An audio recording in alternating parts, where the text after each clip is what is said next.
Los incas nos han dejado algunas de las construcciones más deslumbrantes del mundo. Sin embargo, la historia de este pueblo, que dominó por siglos gran parte de América del Sur, está teñida de leyendas y misterios. Vamos a conocer la epopeya de este pueblo que dominó una enorme región, empleando una herramienta fundamental: la organización. Empecemos por visitar la región andina. Recorramos sus costas desérticas, los altiplanos secos y fríos a más de 4.500 metros de altura y la imponente cordillera de los Andes. Aquí, en las alturas, es tan alto que escasea el oxígeno y resulta difícil respirar. No parece un buen lugar para vivir. No puedo respirar. Pero no se dejen engañar. En estas tierras se desarrollaron varios pueblos asombrosos, pero hay uno que se destacó entre todos ellos y se transformó en un gran imperio: el Imperio Inca. Los restos preincaicos más antiguos se han descubierto en la ciudad de Caral. Esta ciudad es hoy considerada la más antigua de América y una de las más antiguas del mundo. Existió 3.000 años antes de Cristo, casi al mismo tiempo que florecía Egipto a orillas del Nilo. ¿Recuerdan? Son muchos los pueblos que vivieron en estas regiones antes que los incas, entre ellos los nazcas, los mochicas o los tiahuanaco. La mayoría de ellos fueron grandes artesanos y orfebres. Algunos incluso dominaron el arte textil. Los nazcas son especialmente famosos gracias al descubrimiento de las líneas de Nazca, que se ven desde el espacio. ¡Wow! Las líneas de Nazca forman 30 enormes dibujos, entre los que se destacan el colibrí, la araña y el mono. Pero la pregunta es, ¿qué eran? ¿Las habrán hecho para comunicarse con extraterrestres?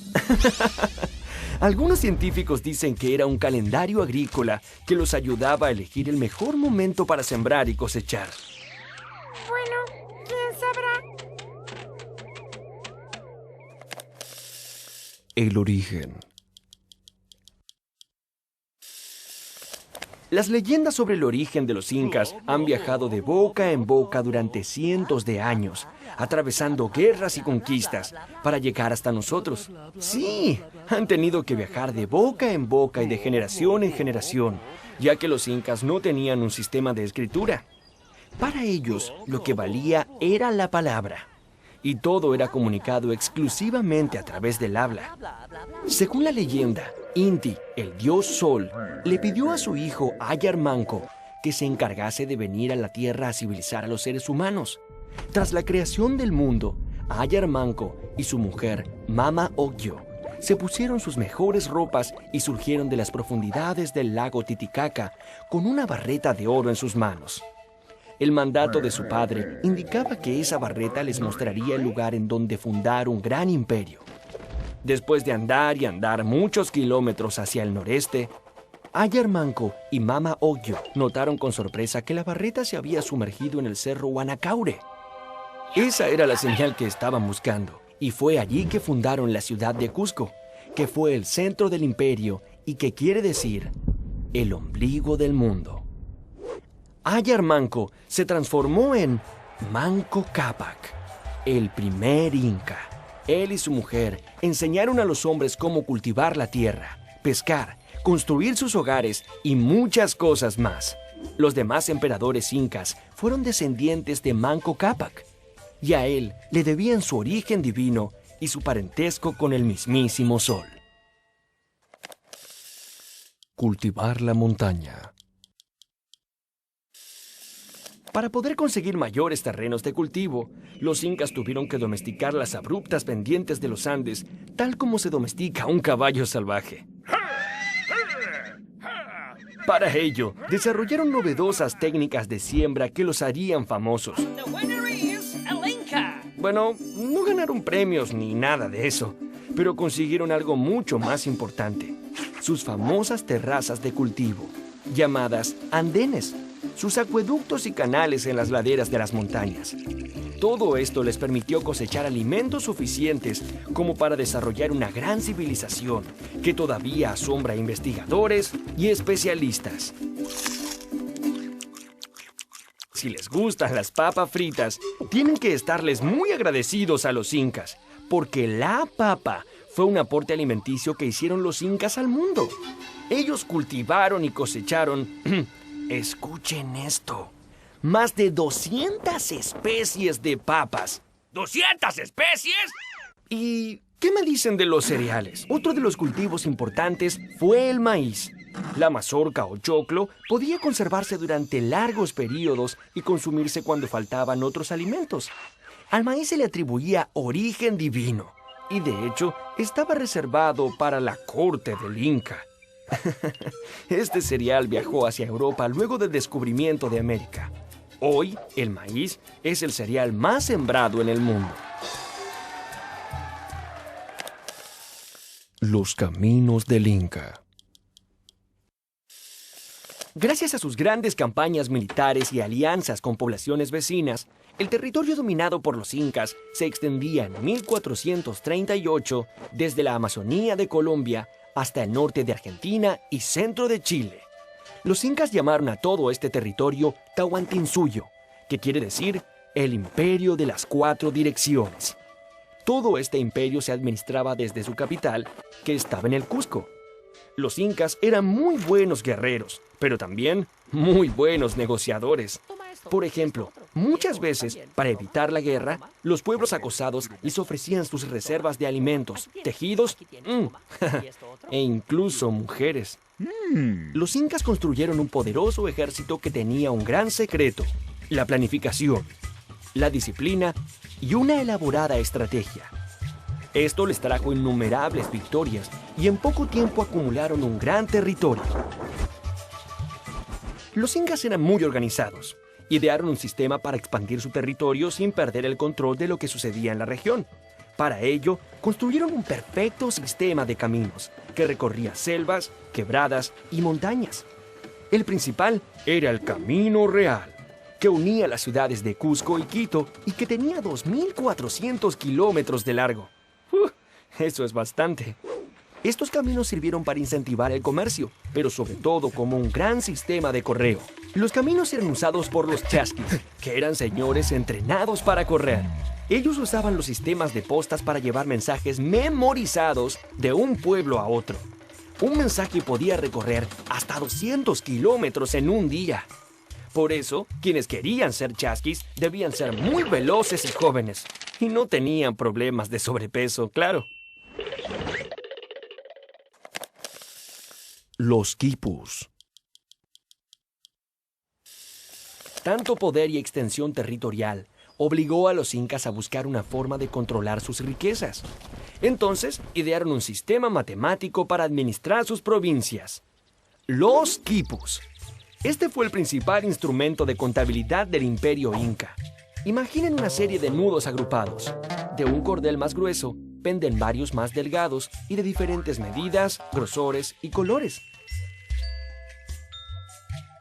Cada una de esas cuerdas decía algo y guardaba información vital sobre cuentas y registros de los que dependía la correcta administración del imperio. Había personas especializadas en manejar estas cuerdas.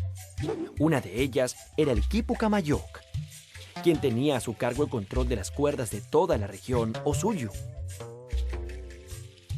Los quipus probablemente fueron una gran herramienta para los incas, tal como lo son las computadoras para nosotros. Sin embargo, nadie sabe a ciencia cierta cómo es que funcionaban.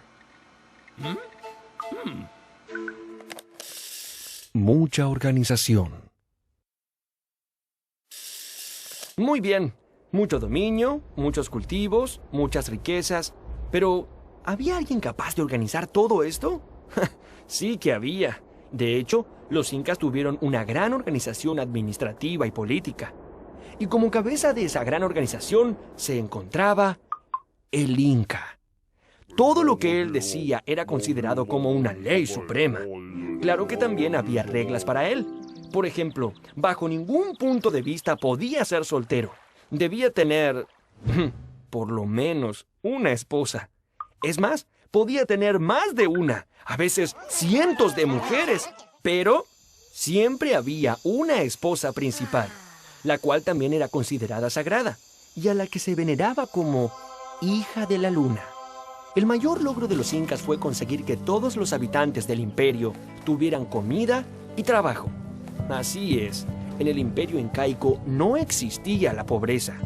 Por supuesto, el emperador y la nobleza tenían muchos lujos, pero nadie pasaba hambre y todos tenían con qué vestirse, lo cual parece asombroso en el mundo moderno.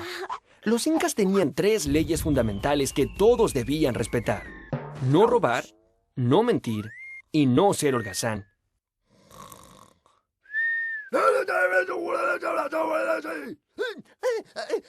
El ayu, o sea, el clan familiar, era la unidad básica de la sociedad incaica.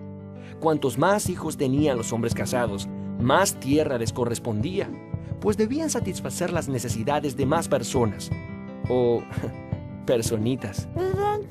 En el ayu, todo era trabajo comunitario. Uno para todos y todos para uno. Oigan, eso lo escuché en algún otro lugar. Arquitectura. La habilidad y la destreza de los albañiles incas fue impresionante. Sus técnicas asombran incluso a los ingenieros actuales. Los incas tomaban piedras enormes y las encajaban una encima de otra sin ningún tipo de cemento. Dije sin ningún tipo de cemento. Así está mejor. Tanta era la precisión que ni una hoja de papel podía pasar entre ellas. Un ejemplo de lo atrevidos que eran los constructores incas es la enigmática ciudadela de Machu Picchu, que está situada en un inaccesible pico rocoso a más de 2000 metros de altitud. Su construcción en un lugar tan difícil de acceder sigue siendo hoy día un gran misterio, ya que hay bloques de piedras que sobrepasan los 7 metros de altura y están dispuestos con una asombrosa exactitud. Las crónicas de la conquista. Soy la llama. Una historia no sería historia si no pudiera ser contada. Y ya que los incas no dejaron nada por escrito, todo lo que sabemos hoy proviene de unos relatos de unos señores que vivían durante la época de la conquista española. Los cronistas. Gracias, señora Llama. Ellos dejaron textos escritos y dibujos que muestran cómo eran las costumbres en este imperio recién conquistado. Las crónicas sobre los incas empezaron a escribirse a partir de 1532, cuando un ejército de españoles sedientos de oro y riquezas llegó al Perú al mando de Francisco Pizarro para conquistar la América del Sur. ¡Es por aquí! ¡Vamos! ¡Vamos por el oro! ¡Vamos! Hubo muchos cronistas. Uno de los más importantes fue Felipe Huamán Poma de Ayala. Este cronista decía que era hijo y nieto de caciques nobles muy cercanos al Inca. Lo increíble es que su libro de crónicas no fue descubierto hasta 1908. Estaba traspapelado junto a otros pergaminos almacenados en la biblioteca de Copenhague, en Dinamarca. Pero, ¿qué hacía allí a miles de kilómetros de distancia de Perú? Aún es un misterio.